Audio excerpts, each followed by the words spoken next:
Hello बच्चों, let's read the question. The question says compare different transport systems present in living cell. Simple diffusion, facilitated diffusion and active transport on the basis of their properties. तो question में हमें बोला है कि जो living cell में transport systems होते हैं यानी कि सिंपल डिफ्यूजन, फैसिलिटेटेड डिफ्यूजन और एक्टिव ट्रांसपोर्ट, हमें इन्हें कंपेयर करना है on the basis of their properties. तो सबसे पहले क्या करेंगे, हम इस क्वेश्चन में की कॉन्सेप्ट को समझेंगे। इस क्वेश्चन में हमारा की कॉन्सेप्ट होगा transportation in cells. Transportation in cells. Transportation in cells यानी कि movement of substances,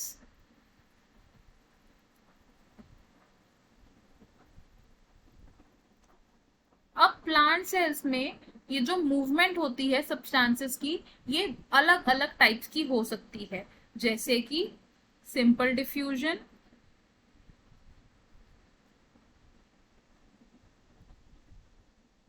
facilitated diffusion,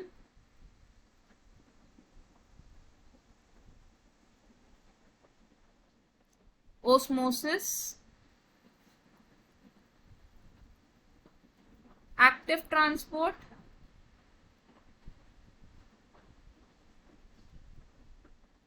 and passive transport.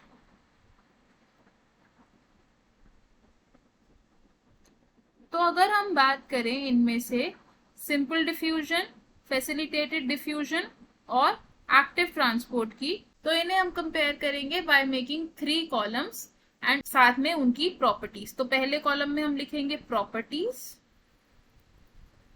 Second column में हम लिखेंगे सिंपल डिफ्यूजन, नेक्स्ट कॉलम में हम लिखेंगे फैसिलिटेटेड डिफ्यूजन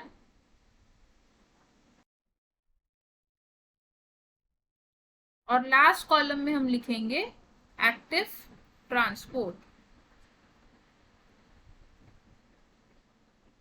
तो ये तीनों ट्रांसपोर्टेशन सिस्टम्स को हम किन किन बेसिस पर कंपेयर करेंगे। फर्स्ट प्रॉपर्टी होगी मूवमेंट, सेकंड होगी energy requirement,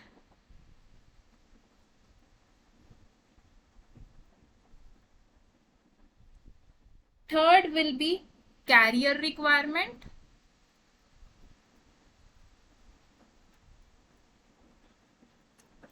and fourth will be saturation point.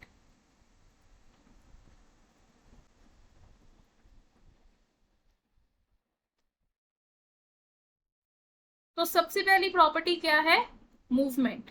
तो सिंपल डिफ्यूजन क्या होता है, movement of substances along the concentration gradient. तो इसमें मूवमेंट कैसी है, along the concentration gradient. Second type of transportation system कैसा है हमारा, फैसिलिटेटेड डिफ्यूजन। तो इसमें हमारी मूवमेंट कैसी होती है, अलोंग द कॉन्सेंट्रेशन ग्रेडियंट। और एक्टिव ट्रांसपोर्ट में मूवमेंट कैसी होती है, against the concentration gradient, along the concentration gradient यानी कि from high to low. Facilitated diffusion में भी कॉन्सेंट्रेशन ग्रेडियंट के अलोंग होती है मूवमेंट यानी कि high to low, and active transport में अगेंस्ट द कॉन्सेंट्रेशन ग्रेडियंट यानी कि low to high. Next property क्या है हमारी, एनर्जी रिक्वायरमेंट। तो क्या सिंपल डिफ्यूजन में एनर्जी की रिक्वायरमेंट होती है, नहीं, हमें एनर्जी की रिक्वायरमेंट नहीं होती है क्योंकि ये एक पैसिव टाइप ऑफ डिफ्यूजन है।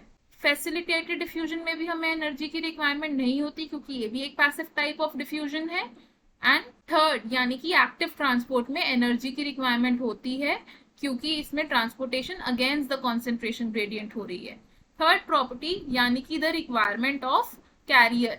तो सिंपल डिफ्यूजन में हमें कैरियर प्रोटीन्स की रिक्वायरमेंट नहीं होती है, फैसिलिटेटेड डिफ्यूजन में हमें कैरियर प्रोटीन्स की रिक्वायरमेंट होती है क्योंकि ये डिफ्यूजन कैरियर प्रोटीन्स के थ्रू ही हो पाती है across the membrane.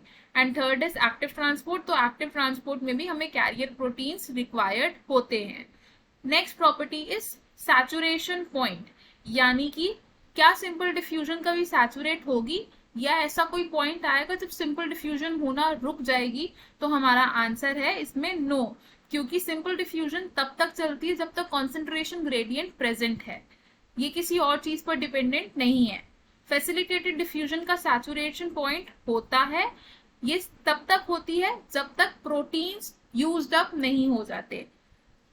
Active transport में भी सैचुरेशन पॉइंट आता है, एक्टिव ट्रांसपोर्ट भी उस पॉइंट तक होगी जब तक सारे प्रोटीन्स यूज अप ना हो जाए या जब तक सारे प्रोटीन सैचुरेट ना हो जाए। तो हमें हमारे क्वेश्चन का आंसर मिल गया। हमने कंपेयर किया ट्रांसपोर्ट सिस्टम्स को on the basis of their properties. हमने कौन कौन से ट्रांसपोर्ट सिस्टम्स को कंपेयर किया? Simple diffusion, facilitated diffusion, active transport, और प्रॉपर्टीज क्या क्या यूज की हमने? Movement, energy requirement, carrier requirement और saturation point. I hope you understood it well. All the best. Thank you.